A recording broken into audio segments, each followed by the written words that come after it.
Notes from underground എന്നുള്ള work written by ഫ്യോദർ Dostoevsky.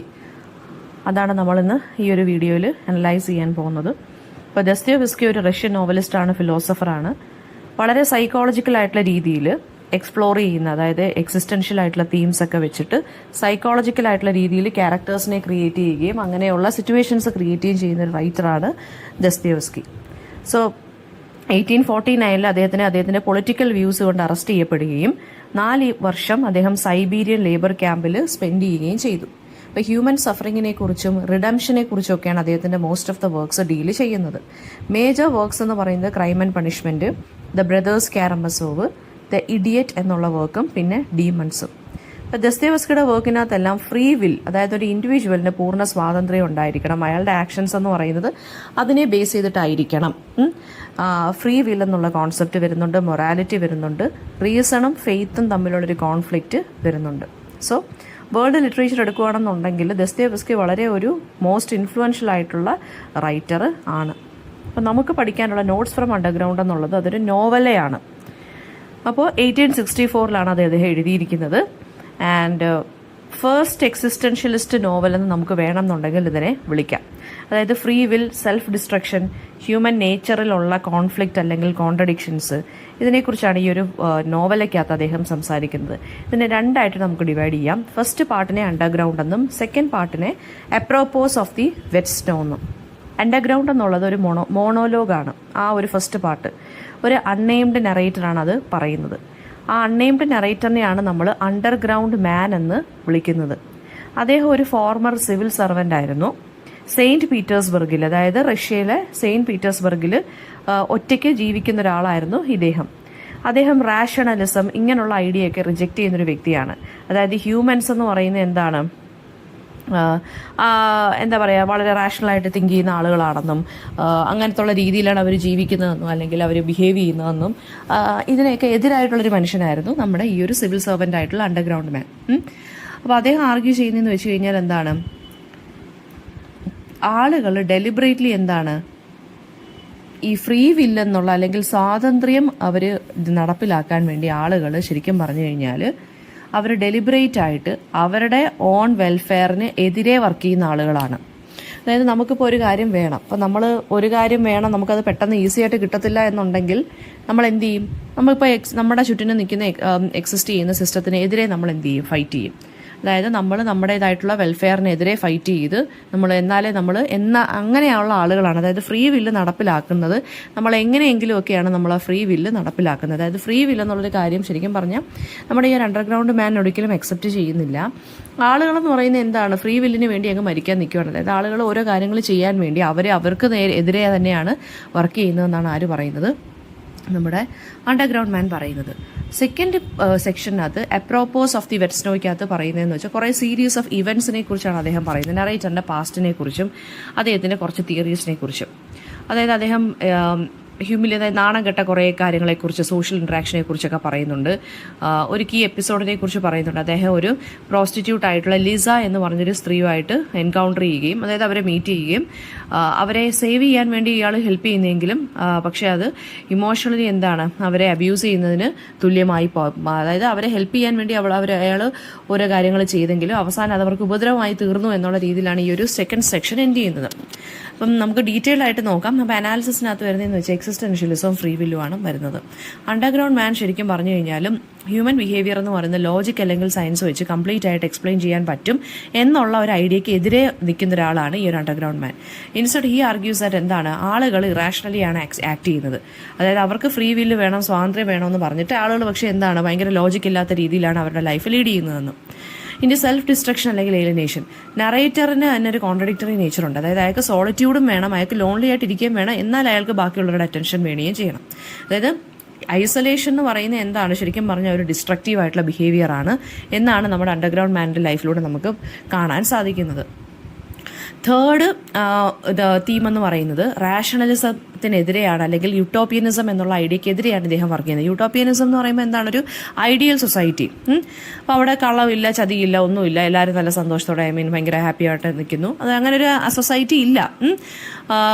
ഒരു nowhere ലാൻഡാണ് utopian society എന്ന് പറയുന്നത്. അപ്പോൾ ഈ യൂട്ടോപ്പിയനിസം എന്നുള്ള കോൺസെപ്റ്റിനെതിരെ, റാഷണലിസം എന്നുള്ള കോൺസെപ്റ്റിനെതിരെയാണ് നമ്മുടെ ഫ്യോദർ ദസ്തയേവ്സ്കി ഈ ഒരു ഇത് എഴുതിയിരിക്കുന്നത്. അതായത് ദസ്തയേവ്സ്കി സെറ്ററൈസ് ചെയ്യുന്നതെന്ന് വെച്ചാൽ ഒരു പെർഫെക്റ്റ് സൊസൈറ്റി എന്നുള്ളൊരു ബിലീഫ് ഇല്ല. ഒരു പെർഫെക്റ്റ് സൊസൈറ്റി എന്ന് പറയുമ്പോൾ അതിനകത്ത് ഫുൾ റീസണും സെൽഫ് ഇൻട്രസ്റ്റും ഒക്കെ ആയിരിക്കും. പക്ഷേ ശരിക്കും പറഞ്ഞാൽ അങ്ങനെ ഒരു സൊസൈറ്റി എക്സിസ്റ്റ് ചെയ്യുന്നില്ല എന്നാണ് അണ്ടർഗ്രൗണ്ട് മാനിലൂടെ നമുക്ക് പരിചയപ്പെടുത്തി തരുന്നത്. ഇനി നമുക്ക് ഒന്നും കൂടെ പാർട്ട് 1 പോവാം. ഇൻട്രൊഡക്ഷൻ ടു ദ അണ്ടർഗ്രൗണ്ട് മാൻ ആണ് അണ്ടർഗ്രൗണ്ട് എന്നുള്ള സെക്ഷനകത്ത് പറയുന്നത്. നറേറ്റർ അയാളെ കുറിച്ച് തന്നെ ഇൻട്രൊഡ്യൂസ് ചെയ്യാണ്. എങ്ങനെയാണ് അയാൾ ഇൻട്രൊഡ്യൂസ് ചെയ്യുന്ന? സ്വയം അയാളൊരു സിക്ക് ആണെന്നും, അതായത് വളരെ ഹെൽത്തി ആയിട്ടല്ലാത്തൊരു പേഴ്സൺ ആണ്, സ്പൈറ്റ്ഫുൾ മാൻ ആണ്, എല്ലാവരും വെറുക്കുന്ന അല്ലെങ്കിൽ എല്ലാവരും വെറുക്കപ്പെടുന്ന ഒരു കൈൻഡ് ഓഫ് ഒരു നെഗറ്റീവ് ആറ്റിറ്റ്യൂഡ്, ഒരു പെസിമിസ്റ്റിക് ആയിട്ടുള്ളൊരു മനുഷ്യനാണെന്നും, മെഡിക്കൽ ഹെൽപ്പ് ഇയാൾക്ക് വേണ്ട എന്ന് പറഞ്ഞ് നിൽക്കുന്ന ഒരാളാണ്, റെഫ്യൂസ് ചെയ്യുന്ന ഒരാളാണ്, വളരെ സെൽഫ് ലോതിങ് ആയിട്ടുള്ള വളരെ കോൺട്രഡിക്ടറി ആയിട്ടുള്ളൊരു മനുഷ്യനാണ് ഇദ്ദേഹം. അതായത് ഇദ്ദേഹത്തിന് ഒറ്റയ്ക്ക് ഇരിക്കുകയും വേണം, എന്നാൽ ഇദ്ദേഹത്തിന് അറ്റൻഷൻ വേണം താനും ബാക്കിയുള്ളവരുടെ കയ്യിൽ നിന്ന്. ഓക്കെ, വളരെ അൺറിലയബിൾ ആയിട്ടുള്ളൊരു വ്യക്തിയാണ്. അതായത് വിശ്വസിക്കാൻ പറ്റത്തില്ല. ഒരു നിമിഷം ഒരു കാര്യം പറയുമെങ്കിൽ അടുത്ത നിമിഷം കോൺട്രഡിക്ടറി ആയിട്ടൊരു കാര്യമാണ് ഇയാൾ പറയുന്നത്. വളരെ ഇൻട്രോസ്പെക്റ്റീവ് ആയിട്ടൊരു മനുഷ്യനാണ്. സ്വയം ഇങ്ങനെ അയാൾ സ്വന്തമായിട്ട് സെൽഫ് അനാലിസിസ് ഒക്കെ നടത്തുന്ന ഒരു വ്യക്തിയാണ്. അപ്പോൾ അണ്ടർഗ്രൗണ്ട് മാൻ ഒരു ആൻറ്റി ഹീറോ ആണ്. ആൻഡ് മെഡിക്കൽ ട്രീറ്റ്മെൻറ്റിനെതിരെ ഇദ്ദേഹം എന്താ പറയുക റിജക്റ്റ് ചെയ്യുന്നു എന്ന് ഞാൻ പറഞ്ഞല്ലോ. അതെന്ന് വെച്ച് കഴിഞ്ഞാൽ ശരിക്കും പറഞ്ഞു കഴിഞ്ഞാൽ മെഡിക്കൽ ട്രീറ്റ്മെൻറ്റ് അതിനെ റിജക്റ്റ് ചെയ്യാന്ന് വെച്ചാൽ അദ്ദേഹം റാഷണൽ ആയിട്ടുള്ള സൊല്യൂഷൻസിനെതിരെ അദ്ദേഹം നിൽക്കുന്ന ഒരു മനുഷ്യനാണെന്ന് നമുക്ക് പ്രൂവ് ചെയ്ത് തരുന്ന ഒരു കോണ്ടെക്സ്റ്റാണത്. ഓക്കെ, ദസ്തയേവ്സ്കി അങ്ങനെ സറ്ററൈസ് ചെയ്ത് പറയുവാണ്. ദെൻ ഇനി റാഷണലിസത്തിനെയും യൂട്ടോപ്പിയനിസത്തിനെയും ഇദ്ദേഹം കളിയാക്കുന്നുണ്ട് അല്ലെങ്കിൽ ക്രിട്ടിസൈസ് ചെയ്തിട്ടുണ്ട്. 19th സെഞ്ചുറി ബിലീഫാണ്, അതായത് ഈ 19th സെഞ്ചുറി ബിലീഫാണ് റാഷണൽ പ്രോഗ്രസ് അല്ലെങ്കിൽ ലോജിക്കലായിട്ട് തിങ്ക് ചെയ്യണം എന്നൊക്കെ ഉള്ളത്. അപ്പോൾ അതായത് ഹ്യൂമൻ ആക്ഷൻസ് എന്ന് പറഞ്ഞാൽ എപ്പോഴും റാഷണൽ ആയിരിക്കും. അവർ സെൽഫ് ഇൻട്രസ്റ്റിന് വേണ്ടിയുള്ള കാര്യങ്ങളാണ് അവരെടുക്കുന്നത്. അതായത് ആരും നശിക്കാൻ വേണ്ടി ഒരു തീരുമാനങ്ങൾ എടുക്കത്തില്ലല്ലോ അങ്ങനത്തുള്ള രീതിയിൽ. അപ്പോൾ അത് പറയുന്നതെന്ന് വെച്ചാൽ ദസ്തയേവ്സ്കി ശരിക്കും പറഞ്ഞാൽ ഒരു യൂട്ടോപ്യൻ സോഷ്യലിസം അല്ലെങ്കിൽ സയന്റിഫിക് ആയിട്ടുള്ള കാര്യങ്ങളെയൊക്കെ റിജക്ട് ചെയ്തുകൊണ്ട് അല്ലെങ്കിൽ അറ്റാക്ക് ചെയ്തുകൊണ്ടാണ് ഇദ്ദേഹം പറയുന്നത്. അതായത് ഹ്യൂമൻ നേച്ചർ എന്ന് പറഞ്ഞാൽ ഓൾവേസ് ഇറ്റ് ഇസ് ഇറാഷണൽ ആണ്, it is always unpredictable and that is shown in the character the underground man. അതായത് അയാൾ തന്നെ പറയുന്നുണ്ട്, അണ്ടർഗ്രൗണ്ട് മാൻ തന്നെ എന്താണ് ഒരു കാര്യം ഒരു സമയം പറയുന്നുണ്ട്, പക്ഷേ അതിന് തികച്ചും ഓപ്പോസിറ്റ് ആയിട്ടുള്ള കാര്യമായിരിക്കും അയാൾ പിന്നീട് ചെയ്യുന്നത്. അതായത് അയാൾക്ക് ഒറ്റയ്ക്ക് ഇരിക്കണം എന്ന് പറയുന്നുണ്ടെങ്കിലും അയാൾക്ക് എന്ത് വേണം? അറ്റൻഷൻ വേണം. അപ്പോൾ അത് തന്നെ കോൺട്രഡിക്ടറി ചെയ്യാം. അപ്പോൾ ഹ്യൂമൻ ബീങ്സ് എല്ലാം അങ്ങനെയാണ്. നമ്മളെല്ലാം എന്താണെന്നാണ് പറഞ്ഞത്, ഇറാഷണൽ ആയിട്ടുള്ള ഡിസിഷൻസേ എടുക്കത്തുള്ളൂ, എടുത്തിച്ചാടി ഓരോ കാര്യങ്ങൾ തീരുമാനിക്കും നമ്മുടെ സെൽഫ് ഇൻട്രസ്റ്റിന് വേണ്ടി അല്ലെങ്കിൽ നമ്മുടെ ഫ്രീ വില്ലിനാണെന്നും പറഞ്ഞ്. അൺപ്രഡിക്റ്റബിൾ ആയിട്ടുള്ള രീതിയിലാണ് നമ്മൾ പലപ്പോഴും ആക്ട് ചെയ്യുന്നത്, അല്ലേ? ഒരിക്കലും നമുക്ക് കാൽക്കുലേറ്റ് ചെയ്ത് മെഷർ ചെയ്ത് നമുക്ക് ഒരിക്കലും ഒരു ലൈഫ് ലീഡ് ചെയ്യാൻ പറ്റത്തില്ല. അതുപോലെ ഒരു മനുഷ്യനാണ് ആരെന്ന് പറയുന്ന അണ്ടർഗ്രൗണ്ട് മാൻ. ഇനി എന്താ പറയുന്നത്? ഫ്രീ വിൽ എന്നുള്ള പാരഡോക്സിനെ കുറിച്ചാണ് സംസാരിക്കുന്നത്. നറേറ്റർ അസേർട്ട് ചെയ്യുവാണ്, ആളുകൾ ചിലപ്പം ശരിക്കും പറഞ്ഞു കഴിഞ്ഞാൽ ഫ്രീഡം വേണം എന്ന് പറഞ്ഞുകൊണ്ട് അവരുടെ ഓൺ ഇൻട്രസ്റ്റിന് എതിരെയായിരിക്കും ചിലപ്പോൾ അവർ വർക്ക് ചെയ്യുന്നത് അല്ലെങ്കിൽ അവർ പെരുമാറുന്നത്. ഫോർ എക്സാമ്പിൾ, ഇൻഡിവിജ്വൽ ഡെലിബറേറ്റ് ആയിട്ട് ചില ആളുകൾ ഹാംഫുൾ ആയിട്ടുള്ള ചോയ്സസ് എടുക്കും. അതായത് ഇപ്പം നമുക്ക് അത്യാവശ്യമായിട്ട് അല്ലെങ്കിൽ നമുക്കൊട്ടും വയ്യ, പക്ഷെ നമുക്ക് എന്തായാലും ആ ഒരു സ്ഥലത്ത് ചേർന്നേ പറ്റൂ. എത്തിച്ചേരുക എന്നുള്ളതായിരിക്കും നമുക്ക് അത്യാവശ്യമായിട്ട് വേണ്ടുന്നത്. വയ്യ എന്നുള്ള കാര്യം നമ്മൾ മറക്കുന്നു, എത്തിച്ചേരുന്നു, പക്ഷെ നമുക്ക് വയ്യാതായി കിടപ്പിലാവുന്നു. അപ്പോൾ അവിടെ എന്താ ചെയ്യുന്നത്? നമ്മൾ ഇറാഷണൽ ആയിട്ടുള്ളൊരു കാര്യമാണ് ചെയ്തത്. വയ്യ എന്നുള്ളതാണ് നമ്മുടെ മൈൻഡിൽ അറിയാമെങ്കിലും നമ്മൾ ചൂസ് ചെയ്ത് എന്താണ്, ഐ ഷുഡ് ഗോ ദെയർ, അല്ലേ? എന്താണ്, എനിക്ക് എന്തായാലും അവിടെ എത്തിച്ചേർന്നേ പറ്റത്തുള്ളൂ. അതാണ് ഇവിടെ പറയുന്നത്. ഇപ്പം അതിനകത്ത് പറയുന്നതെന്ന് വെച്ച് കഴിഞ്ഞാൽ ഇതൊരു എക്സിസ്റ്റൻഷ്യലിസ്റ്റ് ആർഗ്യുമെൻ്റ് ആണ്. അതായത് സഫറിങ്ങും കെയോസും ഹ്യൂമൻ നേച്ചറിൻ്റെ ഒരു ഭാഗമാണ്. അത് വളരെ ഇൻട്രിൻസിക് ആയിട്ടുള്ളൊരു കാര്യമാണ് ഹ്യൂമൻ നേച്ചറിനെ സംബന്ധിച്ചിടത്തോളം. ഇനി കോൺഷ്യസ്നെസ് എന്നുള്ളൊരു കാര്യമാണ് അടുത്ത പറയുന്നത്. ഹൈലി ഇൻ്റലിജൻ്റ് ആയിട്ടുള്ള പീപ്പിൾ സഫർ ചെയ്യുന്നു എന്നാണ് ഇദ്ദേഹം അണ്ടർഗ്രൗണ്ട് മാൻ പറയുന്നത്. ബിക്കോസ് എന്താണ്, അവർ ഓരോ ആക്ഷനെയും മോട്ടീവ്സിനെയും ഓവർ അനലൈസ് ചെയ്ത് ഭയങ്കരമായിട്ട് കാൽക്കുലേറ്റ് ചെയ്ത് പ്ലാൻ ചെയ്ത് ജീവിക്കുന്ന ആളാണ്. സോ അവരെപ്പോഴും അതിനെക്കുറിച്ച് ആലോചിച്ച് നിൽക്കുന്നുണ്ട്, ഓവർ തിങ്കിങ് ചെയ്യുന്നതുകൊണ്ട് അവർ സഫർ ചെയ്യത്തേ ഉള്ളൂ. പിന്നെ അപ്പോൾ ഇത് ശരിക്കും പറഞ്ഞാൽ ദസ്തയേവ്സ്കിയുടെ ബിലീഫിനെയാണ് കാണിക്കുന്നത്. അതായത് എക്സസീവായിട്ട് നമ്മൾ സെൽഫ് അവെയർ ആണെന്നുണ്ടെങ്കിൽ അത് നമുക്ക് മിസറി അല്ലെങ്കിൽ സഫറിങ്ങെ കൊണ്ടുവരത്തുള്ളൂ. അതും ഒരു എക്സിസ്റ്റൻഷ്യലിസ്റ്റ് ബിലീഫാണ്. ദെൻ സോഷ്യൽ കൺവെൻഷൻസിനെ റിജക്റ്റ് ചെയ്യുക, അതാണ് അടുത്ത ഐഡിയ ഈ ഒരു സെക്ഷനകത്ത് വരുന്നത്. അതായത് നറേറ്റർ ശരിക്കും പറഞ്ഞു കഴിഞ്ഞാൽ ഒരു മെക്കാനിക്കൽ അല്ലെങ്കിൽ പ്രെഡിക്റ്റബിൾ പേഴ്സൺ ആയിട്ട് മാറുന്നതിന് അല്ലെങ്കിൽ റാഷണൽ സൊസൈറ്റിയിൽ ജീവിക്കണം, ഒരു എപ്പോഴും കാൽക്കുലേറ്റീവ് ആയിട്ടുള്ള അല്ലെങ്കിൽ വളരെ മെക്കാനിക്കലായിട്ടുള്ള എപ്പോഴും ക്ലീഷേ കാര്യങ്ങൾ ഫോളോ ചെയ്യുന്നൊരു മനുഷ്യനാവരുത് എന്ന് വിചാരിക്കുന്ന ഒരാളാണ് നമ്മുടെ നറേറ്റർ. അതായത് അദ്ദേഹത്തിന് കൺട്രോൾഡ് ആയിട്ട് ഒന്നും നിൽക്കാൻ താല്പര്യമില്ല.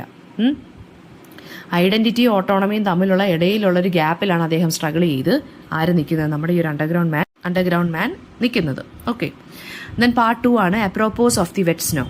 അതിനകത്ത് പാസ്റ്റ് ഹ്യൂമിലിയേഷൻസ്, ഇദ്ദേഹത്തിന് നാണക്കേടുണ്ടായ പാസ്റ്റ് കാര്യങ്ങളെക്കുറിച്ചാണ് അദ്ദേഹം റിക്കളക്ട് ചെയ്യുന്നത്. അതായത് ഒരു കൈൻഡ് ഓഫ് ഓഫീസറിനെതിരെയുള്ളൊരു ഗ്രഡ്ജ് അദ്ദേഹം പറയുകയാണ്, ഒരു പകയുടെ കാര്യം പറയുകയാണ്.